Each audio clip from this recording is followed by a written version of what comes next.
नमस्कार विद्यार्थी. आपण प्रकरण तिसऱ्या अभ्यासात आहोत. प्रकरण तिसऱ्याचे नाव आहे विषमतेची संकल्पना भाग 2. या प्रकरणांतर्गत आजच्या व्हिडिओमध्ये आपण परस्पर सामाजिक गटातील कलह किंवा त्याला आपण भारतातील आंतरसमूह संघर्ष, इंग्रजीत त्याला आपण काय म्हणतो, intergroup conflicts in India, okay, ह्याच्याविषयी आपण अभ्यासणार आहोत. ह्याच्या अंतर्गत आपण काय अभ्यासणार आहोत मित्रांनो, की भारतामध्ये जे काही अंतर्गत संघर्ष निर्माण होतात, आंतरसमूह संघर्ष किंवा कलह किंवा वाद निर्माण होतात, त्या संघर्षाचे किंवा कलहांचे जी कारणे काय आहेत, कशामुळे हे वाद अधेमध्ये डोकं वर काढत असतात, त्या वादांचे प्रकार कोणते आहेत, भारतामध्ये जे वाद निर्माण होतात, जे संघर्ष निर्माण होतात त्याचे प्रकार कोणते आहेत, मग त्यांची कारणे काय आहेत, त्यावर उपाययोजना काय आहेत, इत्यादींचा ऊहापोह आपण याच्या अंतर्गत करणार आहोत. बरोबर. तर बघा मित्रांनो, सुरुवातीलाच आपण बघितलं पहिल्याच व्हिडिओमध्ये असेल, पहिल्या धड्यामध्ये, की भारत हा देश विविधतेने नटलेला आहे. आम्ही अगदी असं 4वी-5वीपासून ही शिकत आहोत. आपल्याला शाळेमध्ये पण ही शिकवण दिली गेली, घरीदारी पण अगदी, की भारत हा देश विविधतेने नटलेला आहे. भारत देशामध्ये विविध जातीचे, विविध धर्माचे, विविध संस्कृतीचे, विविध वंशाचे, विविध धर्माचे लोक गुण्यागोविंदाने नांदत आहेत. बरोबर. आणि अर्थातच देशामध्ये म्हणजे भारत देशामध्ये इतक्या प्रकारची विविधता आहे, तर साहजिकच त्याच्यामध्ये विविध प्रकारचे गट असणंसुद्धा अपेक्षित आहे. सामाजिक गट असं म्हणू आपण त्यांना. आणि तसे गट असणं साहजिकच आहे, स्वाभाविकच आहे. आता आपण छोटंसं उदाहरण घेऊया, की आपल्या घरामध्ये किंवा आपल्या कुटुंबामध्ये एखादा समारंभ असेल किंवा आपण एखाद्या समारंभात जर जात असू, तर तेथेसुद्धा आपल्याला छोटे छोटे गट असे पाहायला मिळतात. बरोबर. तर येथे तर भारत हा इतका मोठा देश, त्याच्यामध्ये इतर जाती म्हणजे विविध जाती, धर्माचे, वंशाचे, विविध भाषा बोलणारे, विविध संस्कृतीचे लोक गुण्यागोविंदाने राहत आहेत. त्यांच्यामध्ये गट असणं स्वाभाविकच आहे. त्यालाच आपण काय म्हणतो, सामाजिक गट. बरोबर. हे जे विविध प्रकारचे सामाजिक गट आहेत, मग कधी ते एका धर्माचेच विविध गट असतील किंवा एकाच धर्माचा एक गट असेल किंवा एका धर्माच्या विविध जातींचा गट असेल, विविध वंशाचा गट असेल किंवा समान भाषा बोलणाऱ्यांचा गट असेल किंवा एकाच जाती मध्ये 2-3 गट असतील. मग त्या 2-3 गटांचे ज्या काही आवडीनिवडी, सवयी, इंटरेस्ट वगैरे जे काय आहे ते वेगवेगळं असू शकतं. बरोबर. तर हे असे विविध प्रकारचे सामाजिक गट हे भारतामध्ये आढळून येतात. आणि ह्या सर्व गटांमध्ये एकोपा असणं, बरोबर, की आपण सर्वजण एक आहोत, ही जाणीव असणं, त्यालाच काय म्हणतो आपण, राष्ट्रीय एकात्मता. बरोबर. आणि मित्रांनो, अशा प्रकारची एकात्मता ज्यावेळेस निर्माण होते, बरोबर, ज्यावेळेस अशा पद्धतीची एकात्मता निर्माण होते, त्यावेळेस ज्या काही इतर गोष्टी असतात, म्हणजे माझा धर्म श्रेष्ठ किंवा माझं हे श्रेष्ठ, मीपणा किंवा वेगळेपणा, मी जरा वेगळं आहे, मी उच्च जातीचा आहे, उच्च कुळातील आहे किंवा मी कनिष्ठ कुळातील आहे, वगैरे वगैरे, ह्या ज्या काही अशा काही बोथट संकल्पना आहेत, त्यांना कुठेतरी खीळ बसते. बरोबर. आणि त्याच्यामुळेच काय होतं, ज्यावेळेस ह्या अशा पद्धतीच्या भावनांना आपण बाहेर येऊ देत नाहीत, अशा पद्धतीचा विचार आपल्या मनालाही स्पर्श करत नाही, त्यावेळेस काय होतं बाळांनो, की जे काही भावनिक ऐक्य असतं समाजामध्ये, ते भावनिक ऐक्य किंवा भावनात्मक ऐक्य साधणं खूप सोपं होतं. कारण प्रत्येकाला माहिती आहे की आपण सर्व भारतीय आहोत.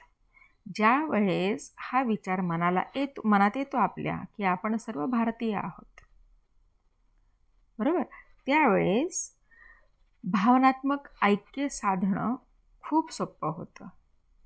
आणि अशा प्रकारची एकात्मता जी असते, अशा प्रकारच्या ज्या काही भावना असतात, इमोशन्स असतात, ह्या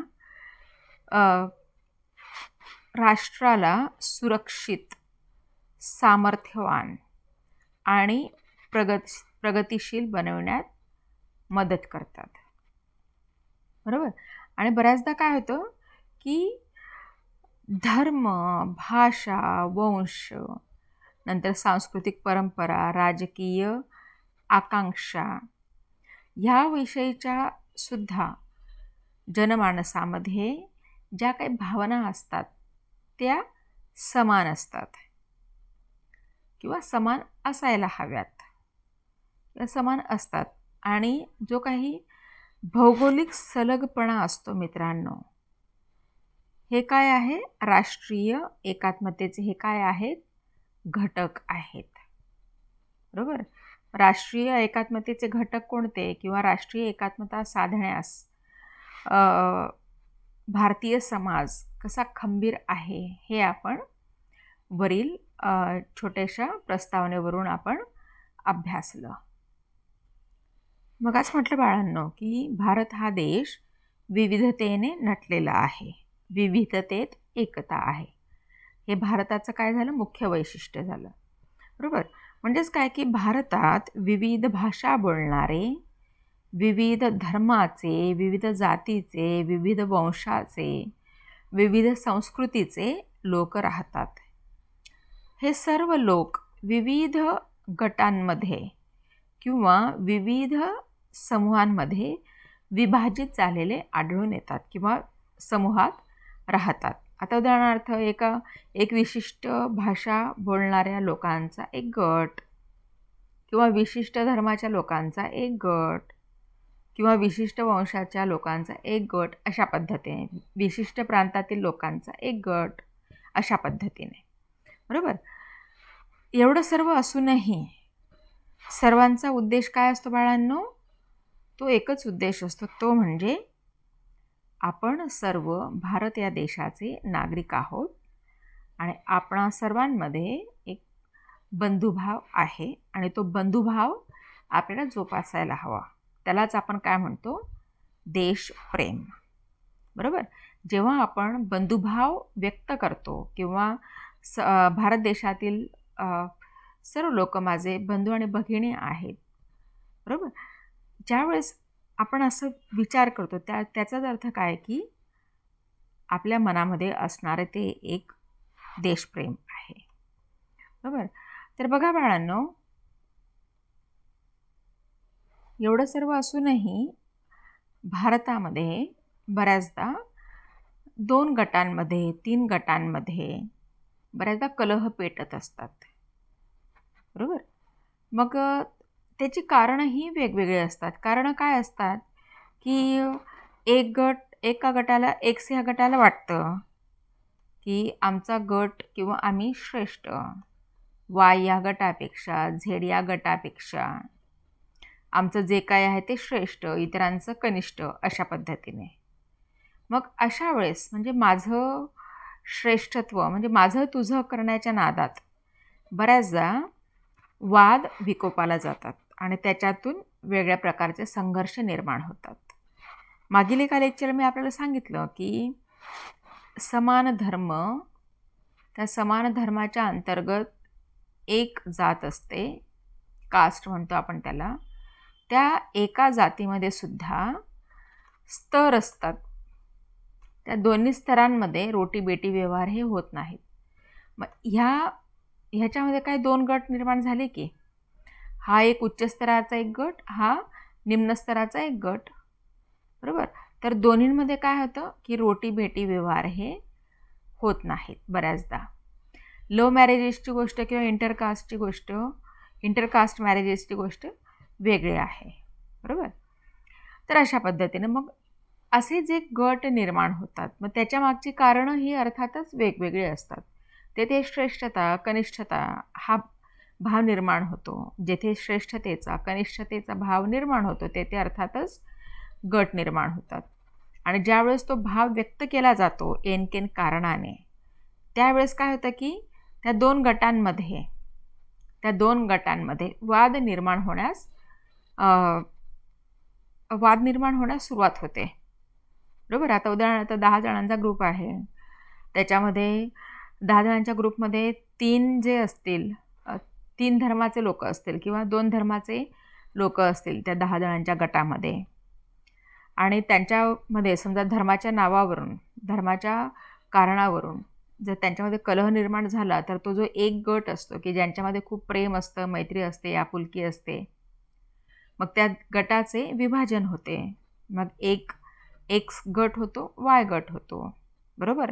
आणि अशा पद्धतीने पुन्हा त्यांच्यात जर काही वाद विकोपाला गेले तर त्याचं पर्यवसान हे वेगळं होतं. बरोबर. आणि अशा पद्धतीचे कलह हे गटांमध्ये निर्माण होत जातात. मग हे कलहांचे प्रकार कोणते ते आपण बघूया. समाजामध्ये जमातवाद, 2 जमातींमध्ये कलह निर्माण होतो, है ना. ह्याच्यात पण अर्थातच मेन कारण काय, श्रेष्ठता कनिष्ठता. बरोबर. नंतर जातीयवाद सुद्धा भारतामध्ये बऱ्याच अंशी अधेमध्ये डोकं वर काढत असतो. भाषावाद. बरोबर. महाराष्ट्रात जर आपण पाहिलं तर महाराष्ट्रामध्ये सुद्धा भाषावाद हा अधेमध्ये उफाळून येत असतो. तुम्ही जर दक्षिणेकडे गेलात तर तेथे हिंदी विरोधी लोक आहेत, मग तेथे भाषावाद हा आहे. प्रादेशिकता किंवा प्रादेशिकवाद, प्रांतवाद, महाराष्ट्र कर्नाटकवाद वगैरे वगैरे असे बरेचसे वाद आहेत. मग हे जे आहेत हे काय आहेत, हे आंतरसमूह किंवा आंतरगट संघर्ष आणि त्याची ही कारणे आहेत. प्रकार पण म्हणू शकता तुम्ही. बरोबर. आता बघा, 2 जर गट असतील, एक्स आणि वाय गट, बरोबर, हे 2 गट आहेत. ह्यांच्यामध्ये ह्या दोन्ही गटांमध्ये संघर्ष होण्याचं काय कारण असतं, जातीयवाद, प्रांतवाद, भाषावाद, कुठलंही कारण असू शकतं या 4 पैकी. बरोबर. कुठलंही कारण असू शकतं. आणि त्याच्यामुळे काय होतं की बऱ्याचदा भारतामध्ये कलह निर्माण होतात, संघर्ष पेटतात, ते इतके पराकोटीला जातात की त्याच्यातून दंगली वगैरे अशा घडून येत असतात. तर ह्या सर्वांचा आपण अर्थातच येथे सविस्तर विचार करणार आहोत. आता आपण बघूया की गट आपण नेमकं कशाला म्हणतो. ग्रुप, समूह आपण कशाला म्हणतो. एक मिनिट हा. समूह किंवा त्याला आपण गट म्हणतो, ग्रुप म्हणतो. मग गटाची व्याख्या काय आहे बाळांनो, की गट आपण कशाला म्हणतो की जेथे सारखेपणा असेल. बरोबर. म्हणजे समान विचार असतील किंवा काहीतरी एक अजेंडा असेल तो सारखा असेल, एखादं मतैक्य असेल. बरोबर. समान विचारांनी एकत्र येणाऱ्या 2 किंवा अधिक व्यक्तींना गट किंवा समूह असे आपण म्हणतो. आता याची व्याख्या दिलेली आहे, थोडक्यात आपण व्याख्या बघूया. गट किंवा समूह कशाला म्हणतो बाळांनो आपण, की त्या गटाचे ध्येय जे असतं ना ते सारखं असतं, एक असतं, समान असतं. ते समान ध्येय साध्य करण्यासाठी 2 किंवा 2पेक्षा जास्त व्यक्ती ह्या एकत्र काम करतात आणि एकमेकांवर प्रभाव पाडतात. त्यांच्या समूहास काय म्हणतात, गट म्हणतात. बरोबर. आता उदाहरणार्थ एखाद्याचं आपल्या राज्याची किंवा प्रांताची जी काही प्रादेशिक भाषा आहे तिला प्रोटेक्ट करायचं आहे किंवा ते प्रादेशिक भाषा, रिजनल लँग्वेज जे म्हणतो आपण, हा एक धागा पकडून किंवा हा एक मुद्दा घेऊन काही लोक एकत्र येऊ शकतात. त्याला काय म्हटलं जातं, गट असं म्हटलं जातं. गट म्हणजे व्यक्तींचा समूह की जो ठराविक ध्येयपूर्तीसाठी एकत्र येतो. त्या गटातील प्रत्येक व्यक्तीच्या सवयी, भावना ह्या एकमेकांशी जुळतात आणि त्यांचं ध्येयसुद्धा एकच असतं, समान असतं. त्यांना आपण गट असे म्हणतो. मग गटांची उदाहरणं दिलेली आहेत. डॉक्टरांचा गट है ना, याचा पेशासारखा आहे. महाविद्यालयीन विद्यार्थ्यांचा गट, बरोबर, म्हणजे पियर प्रेशर किंवा पियर प्रेशर म्हणता येईल त्याला, की समवयस्कांचा गट म्हणतो आपण, बरोबर. नंतर राजकारणी लोकांचा गट इत्यादी. हे काय झालेत? विविध गट आहेत. आणि हे गट कशासाठी एक तयार झालेले आहेत? यांचं सर्वांचं वैशिष्ट्य एक आहेत. आवडीनिवडी, सवयी, इंटरेस्ट हे एक आहे, म्हणून यांचे गट तयार झालेले आहेत. आणि गटातील लोक जे असतात, आता बघा, तुमचाही मित्रांचा काही गट असेल, ग्रुप असेल तुमचा छानपैकी. काहींचा तर अगदी 10वीपासूनचा मित्रांचा गट असतो, काहींचा अगदी बालपणापासूनचा मित्रांचा गट असतो, 5-6 मित्रांचा वगैरे, बरोबर. आणि मग आपण असे गटातील लोक आपण एकमेकांच्या संपर्कात असतो, बरोबर. नंतर आपण एकत्र काम करतो. जरी आपले बऱ्याचदा मार्ग वेगवेगळे झाले, की एखादा शिक्षकी पेशात आला, एखादा इंजिनियर झाला, एखादा डॉक्टर झाला, परंतु ते आधीमध्ये एकमेकांची फोन करून चौकशी करणार, एकमेकांच्या संपर्कात असतात, एकमेकांच्या म्हणजे मदतीला धावून जाणं, एकमेकांच्या ज्या काही अडीअडचणी असतील त्या समजावून घेणं, हे काय झाली? गटाची वैशिष्ट्ये झाली खरं म्हणजे. आता पुढचा भाग बघूया आपण याच्यातलाच, तो म्हणजे गटाची किंवा समूहाची वैशिष्ट्ये. थोडक्यात आपण बघूया. समान ध्येय असतं गटाचं, मगाच बघितलं आपण. परस्परांमध्ये देवाणघेवाण असते, मग ते आचार विचार असोत, पैशाची देवाणघेवाण असो, ओके. तर हे एक महत्त्वाचं वैशिष्ट्य आहे. नंतर समान मूल्य असतात. नंतर गटामध्ये बघा ना, आपला समजा मित्रमैत्रिणींचा ग्रुप असेल, आपण एकमेकांवर चांगला प्रभाव पाडण्याचा प्रयत्न करतो, बरोबर. आणि मग गटातील एखादा असेल की त्याला चांगलं नॉलेज असेल, कायद्याचं ज्ञान असेल, तर त्याला आपण कायद्याविषयी विचारतो. गटातील एखाद्या व्यक्तीला, एखाद्या आपल्या मित्राला किंवा मैत्रिणीला एक म्हणजे आरोग्याविषयीचं तिला खूप नॉलेज असतं, मग आपण त्या व्यक्तीला त्या विषय म्हणजे आरोग्याविषयी विचारतो वगैरे वगैरे. अशा पद्धतीने आपण एकमेकांवर प्रभाव पाडत असतो किंवा गटातील लोक एकमेकांवर प्रभाव पाडत असतात. समान वैशिष्ट्ये असतात गटातील लोकांची, बरोबर. त्यांचे नियम, अटी वगैरे जे काय असतं ते समान असतात, बऱ्याचदा संलग्न असतात एकमेकांशी. नंतर प्रत्येक गटावर, प्रत्येक सामाजिक गटावर किंवा गटातील प्रत्येक सभासदावर सामाजिक नियंत्रण असते, बरोबर. आणि त्यामुळे समाज आणि समाजहिताच्या दृष्टीने गटाची आचारसंहिता देखील तयार करण्यात आलेली असते. नंतर आणि अर्थातच ह्या सर्व वैशिष्ट्यांवरून आपल्या एक लक्षात येईल की जो गट असतो मित्रांनो, त्या गटाची प्रतिष्ठा जपण्याचे काम जे आहे ते गटातील प्रत्येक सभासद अगदी व्यवस्थित करत असतो, बरोबर. मग भीती असते ना मनामध्ये कुठेतरी की नको आपला गट किंवा आपला ग्रुप उगाचच बदनाम नको व्हायला, अशा पद्धतीने. आणि म्हणूनच प्रत्येकजण आपल्या गटाची, आपल्या ग्रुपची प्रतिष्ठा जपण्याचं, प्रतिष्ठा राखण्यासाठी कसोशीने प्रयत्न करत असतो. आता आपण थोडक्यात बघूयात गटांचे वर्गीकरण. गट, त्याला आपण इंग्रजीत म्हणतो क्लासिफिकेशन ऑफ ग्रुप्स, ओके. मित्रांनो, आपण बघितलं की समाजामध्ये विविध प्रकारचे गट असतात आणि हे जे गट आहेत समाजातील विविध प्रकारचे गट हे विविध हेतूने एकत्रित आलेले असतात, संघटित झालेले असतात. मग या गटांचे काही प्रकार पुढील प्रमाणे सांगितलेले आहेत, ते आपण बघूया थोडक्यात. लहान गट आणि मोठा गट. गटांचा हा एक मुख्य प्रकार आहे. आपण बघतो लहान गट, मोठा गट, बरोबर.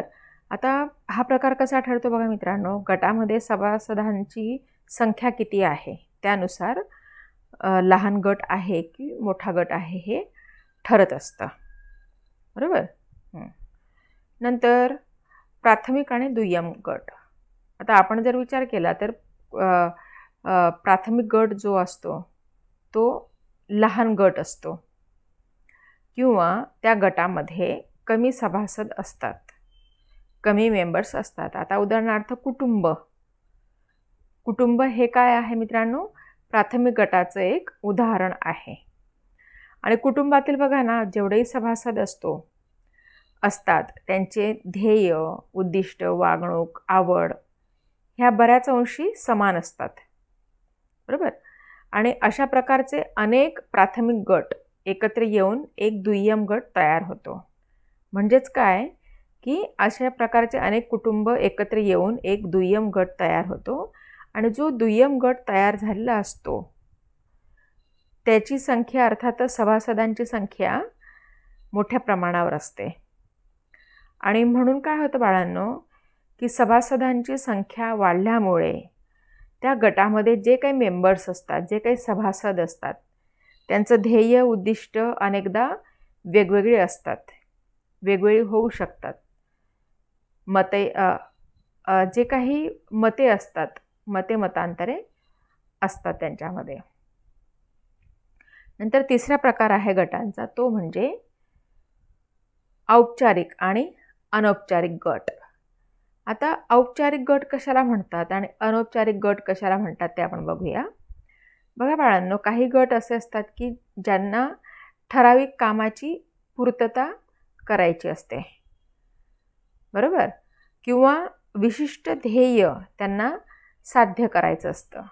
त्यासाठी ते एक विशिष्ट गट स्थापन करतात. त्यालाच काय म्हटलं जातं? औपचारिक गट, बरोबर. या उलट अनौपचारिक गटांची निर्मिती जी असते बाळांनो, ती उत्स्फूर्तपणे काम करणाऱ्या लोकांच्या एकत्र येण्यामुळे आणि त्यांच्या एकत्रित विचारातून येते, बरोबर. ह्या गटामध्ये सामील होणारे लोक जे असतात बाळांनो, ते स्वयंप्रेरणेने तो गट जॉईन करतात, तो ग्रुप जॉईन करतात. आणि समान मूल्य असतात, समान मूल्यांची विभागणी करून ते लोक कामाला सुरुवात करतात. नंतर तात्पुरता आणि कायमस्वरूपी गट. मित्रांनो, काही संघटना किंवा काही समूह किंवा काही गट जे असतात ते तात्पुरत्या स्वरूपाचे असतात. म्हणजे एखादं काम पूर्ण करण्यासाठी काही लोक एकत्र येतात, ते काम पूर्ण झाले की तो गट देखील विसर्जित करून टाकतात. आता उदाहरणार्थ एखादी समस्या असेल, मग ती राजकीय समस्या असो किंवा एखादी कुठली समस्या असो, तर त्या समस्येवर किंवा घटनेवर चौकशी करण्यासाठी किंवा ती समस्या सोडवण्यासाठी काही लोकांचा एक गट तयार होतो. मग ती समस्या सुटल्यानंतर त्या गटाचं विसर्जित केला जातो, तो गट विसर्जित केला जातो किंवा ओके. आणि दुसरा गट कुठला म्हटला याच्यामध्ये? दुसरा म्हणजे तात्पुरता आणि कायमस्वरूपी गटाविषयी आपण अभ्यासत आहोत ना. हा चौथा प्रकार आहे गटांचा, बरोबर. पहिला प्रकार कुठला अभ्यासला तुम्ही? लहान व मोठे गट, बरोबर. नंतर दुसरा प्रकार प्राथमिक आणि दुय्यम गट, तिसरा प्रकार औपचारिक आणि अनौपचारिक गट, आणि चौथा प्रकार कोणत्या बाळांनो? तात्पुरता आणि कायमस्वरूपी. आता तात्पुरता गट कोणता असतो ते आपण बघितलं. आता बघूया कायमस्वरूपी गट. आता बघा बाळांनो, काही गट जे असतात ते कायमस्वरूपी असतात. म्हणजे काय की ते दीर्घ कालावधीसाठी निर्माण झालेले असतात, दीर्घकालासाठी, मोठ्या काळासाठी ते गट निर्माण झालेले असतात. मग त्याच्यामध्ये विशिष्ट विभागातील कामगारांचा गट असेल किंवा अजून काही अशी गटांची तुम्हाला उदाहरणे देता येतील की ज्यांना आपण कायमस्वरूपी गट असं संबोधतो. अर्थातच त्यांचं जे काही ध्येय असतं, ध्येय हे एकच असतं. नंतर पाचवा प्रकार आहे ऐच्छिक आणि अनैच्छिक गट. जे स्वतःच्या इच्छेने गटात सामील होतात, बरोबर. स्वतःच्या इच्छेने गटात सामील होऊन गटांची निर्मिती होते किंवा केली जाते, त्यांना ऐच्छिक गट असे म्हणतात. उदाहरणार्थ काही सामाजिक क्लब असतात, ते कसलं उदाहरण आहे? ऐच्छिक गटाचं उदाहरण आहे, बरोबर. आणि अनैच्छिक गट म्हणजे काय की ज्यामध्ये जन्मतःच सभासदत्व मिळतं, उदाहरणार्थ कुटुंब संस्था इत्यादी. आणि 6वा प्रकार आहे, 6वा प्रकार म्हणजे त्याच्यामध्ये नंबर 6 आहे इतर प्रकार. इतर प्रकारांमध्ये काही नैतिक गट आहेत, कार्यात्मक गट आहेत, संदर्भ गट इत्यादी. हे काय झाले बाळांनो? गटांचे हे विविध प्रकार झाले. आता आपण बघूया थोडक्यात गटांचे महत्त्व. मग हे जे गट आहेत, समूह असतात, त्यांचं महत्त्व काय आहे? Significance of groups. पहिलं महत्त्व काय आहे बाळांनो? की गटांमध्ये राहिल्यामुळे किंवा गटामुळे व्यक्तिमत्व जे असतं त्याच्या विकासात वाढ होते. व्यक्तीचं व्यक्तिमत्व हे सुधारतं. नंतर गटातील सभासदांची नैतिकता व चारित्र्य सुधारते. नंतर गटामुळे प्रत्येक सभासदाला त्याच्या भावना व आपुलकी व्यक्त करता येते. नंतर गटामधील सभासदांना एक वेगळ्या प्रकारची सुरक्षितता मिळते. नंतर त्यांच्या अंगी, जे गटातील व्यक्तींच्या अंगी जे नेतृत्व गुण असतात त्या गुणांना वाव मिळतो. हे काय झालं? गटांचे महत्त्व किंवा सिग्निफिकन्स ऑफ ग्रुप्स. त्याच्या पुढचा भाग बघूया आपण, तो म्हणजे भारतातील परस्पर गटातील कलह. त्याला आपण म्हणतो intergroup conflicts in India. बघा बाळांनो, आपल्याला माहीत असेल की राष्ट्रीय ऐक्य जे असतं ते जाणीवपूर्वक टिकवावे लागते मित्रांनो. कारण बघा, संकटाच्या वेळी, आपत्तीच्या वेळी आपण सर्व एकत्र येतो, बरोबर. भांडण तंटे होतात आपल्यामध्ये पण, परंतु जेव्हा भारतावर आपत्ती येते किंवा एखादं संकट कोसळतं त्यावेळेस आपण आपला जात, धर्म सर्व काही विसरून मी भारत या देशाचा एक नागरिक आहे आणि त्या नात्याने माझ्या देशाला वाचवणं माझं कर्तव्य आहे असं आपण मनात आणून एकत्र येतो आणि संकटावर मात करत असतो मित्रांनो. परंतु बऱ्याचदा काय होतं बाळांनो की धर्म, भाषा, प्रदेश ह्या काही गोष्टी आहेत, ह्या काही बाबी आहेत, संकुचित बाबी म्हणू आपण त्यांना, संकुचित आधार. अशा संकुचित आधारावर समाजातील काही लोक स्वार्थाचे राजकारण करू लागतात आणि ह्याच्यातूनच भाषावाद, प्रांतवाद, जातीयवाद, जमातवाद, फुटीरतावाद यासारख्या समस्या ज्या आहेत त्या निर्माण होतात आणि ह्या समस्या बऱ्याचदा बिकट बनतात. आणि ह्या समस्या बिकट झाल्यामुळे बऱ्याचदा काय होतं की जे राष्ट्रीय ऐक्य आहे, राष्ट्रीय ऐक्य धोक्यात येतं. आणि त्याच्यामुळे काय होतं बाळांनो की राष्ट्रीय एकात्मते पुढे बरीचशी आव्हाने निर्माण होतात. मित्रांनो, आपल्या देशाच्या राष्ट्रीय एकात्मतेपुढे आज भाषावाद, प्रांतवाद, नंतर फुटीरतावाद यासारखी जी काही आव्हाने आहेत, ह्यासारख्या ज्या काही ज्वलंत समस्या आहेत त्या कमी अधिक प्रमाणात आहेत. परंतु त्यातील गंभीर समस्या किंवा गंभीर आव्हाने म्हणजे जमातवाद, नंतर जातीयवाद, भाषावाद आणि प्रदेशवाद आहेत. आणि ह्याच्यामुळे समाजामध्ये एक वेगळ्या प्रकारचे तेढ निर्माण होते, दरी निर्माण होते आणि मोठ्या प्रमाणामध्ये संघर्ष किंवा त्याला आपण कलह हे निर्माण होतात. परस्परांमध्ये संघर्ष किंवा कलह निर्माण होतात आणि ते बऱ्याचदा विकोपाला जातात आणि त्यातूनच दंगलीसुद्धा बऱ्याचदा निर्माण होतात, बरोबर. बरं, ह्याच्यामध्ये नुकसान कोणाचं होतं? सर्वसामान्यांचं होतं, बरोबर. तर अशी हे जे काही संघर्ष आहेत जमातवाद, जातीयवाद, भाषावाद आणि प्रदेशवाद. हे संघर्ष हे आपण पुढील व्हिडिओमध्ये एकानंतर एक व्यवस्थित अभ्यासूया. पुढील व्हिडिओमध्ये आपण जमातवाद, त्याला आपण कम्युनॅलिझम असं म्हणतो. मग कम्युनॅलिझम किंवा जमातवादास कारणीभूत असणारे घटक कोणते आहेत? जमातवादामुळे भारतीय समाजावर काय दुष्परिणाम होतो? आणि जमातवादावर उपाय योजना ह्याविषयीचा अभ्यास आपण पुढील व्हिडिओमध्ये करूयात. तोपर्यंत गुड बाय, टेक केअर. काळजी घ्या, मास्क वापरा.